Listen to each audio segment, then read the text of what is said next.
رسول اللہ صلی اللہ علیہ وسلم نے فرمایا، جس نے اپنا گلا گھونٹ کر خودکشی کی تو وہ جہنم میں بھی گلا گھونٹے گا، اور جو نیزہ مار کر خودکشی کرے گا تو وہ جہنم میں بھی اپنے آپ کو نیزہ مارتا رہے گا۔ سرکار عالم صلی اللہ علیہ وآلہ وسلم نے فرمایا، مسلمان کا صدقہ اس کی عمر میں اضافہ کرتا ہے اور بری موت سے بچاتا ہے، اور اللہ تعالیٰ اس کے ذریعے تکبر اور فخر کی بیماریوں کو زائل کرتا ہے۔ سرکار دو عالم صلی اللہ علیہ وآلہ وسلم نے فرمایا، اللہ تعالیٰ کو سب سے بڑھ کر محبوب بندے وہ ہیں جو لوگوں کے کام آنے والے ہیں۔ اللہ عز و جل کو سب سے زیادہ پسندیدہ عمل کسی مسلمان کو خوشی فراہم کرنا یا اس کی کوئی تکلیف دور کرنا یا اس کی بھوک مٹانا ہے۔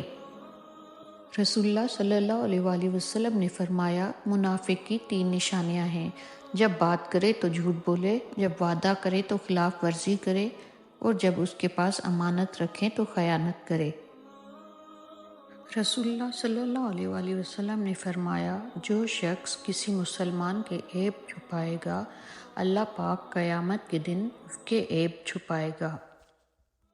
رسول اللہ صلی اللہ علیہ وآلہ وسلم نے فرمایا، صرف 3 جگہ پر جھوٹ جائز اور حلال ہے۔ ایک یہ کہ آدمی اپنی بیوی سے بات کرے تاکہ اس کو راضی کر لے، دوسرا جنگ میں جھوٹ بولنا، اور تیسرا لوگوں کے درمیان صلح کرانے کے لیے جھوٹ بولنا۔ رسول اللہ صلی اللہ علیہ وآلہ وسلم نے فرمایا، اللہ تعالیٰ نے ایسی کوئی بیماری نہیں بنائی کہ جس کی دوا نازل نہ کی ہو، سوائے ایک بیماری کے، اور وہ بڑھاپا ہے۔ سرکار دو عالم صلی اللہ علیہ وآلہ وسلم نے فرمایا، میری امت کے تمام لوگوں کے گناہ اللہ تعالیٰ بخش دیں گے، سوائے ان لوگوں کے جو گناہ کر کے لوگوں کو فخر سے بتائیں کہ ہم نے یہ گناہ کیا ہے۔ حضرت محمد صلی اللہ علیہ وآلہ وسلم نے فرمایا، مریض کی عیادت کرنے والا واپس آنے تک جنت کے باغ میں رہتا ہے۔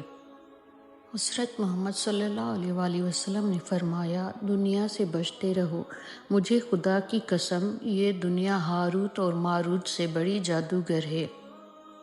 حضرت محمد مصطفیٰ صلی اللہ علیہ وآلہ وسلم نے فرمایا، 4 چیزیں نیکی کا خزانہ ہیں: حاجات کو چھپانا، صدقہ کو چھپا کر دینا، درد کو چھپانا، اور مصیبت کو چھپانا۔ رسول اللہ صلی اللہ علیہ وآلہ وسلم نے فرمایا، جنت میں ایسے لوگ داخل ہوں گے جن کے دل چڑیوں کی طرح نرم ہوں گے۔